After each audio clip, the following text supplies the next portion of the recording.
Last month I visited Japan again for an opening ceremony of a new hospital at Hokkaido. It was Chinese New Year and there were many visitors around, and there is a saying going, the more visitors, the more accidents. That night, right after the party, 2 patrons were sent to our hospital. Car accident. It was due to the roads being slippery.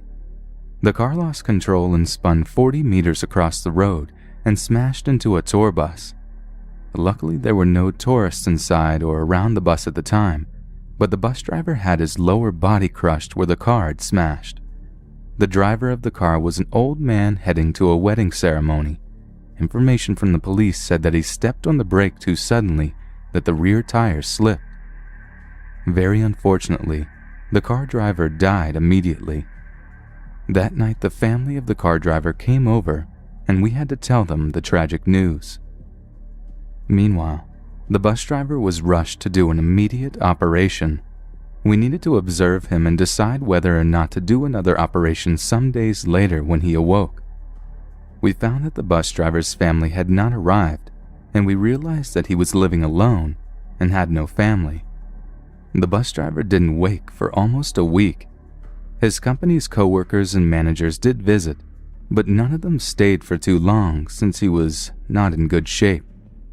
The doctor decided to do another operation since time was limited and they couldn't wait for him to decide. We had to think the best for any patrons. The operation did not go well. From the doctor's information, the patient was bleeding badly during the operation and the health condition of him was not so good. The man died that evening, making it the 2nd death in our hospital.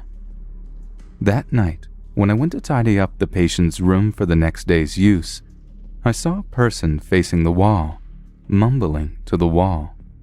I tried to go and ask him who he was, but I was stopped by a nurse whom had worked at the hospital for years. She pulled me over and told me never to speak to such people. I suddenly realized that the person I saw looked just like the injured bus driver. I may have just experienced the hospital's first ever ghost story.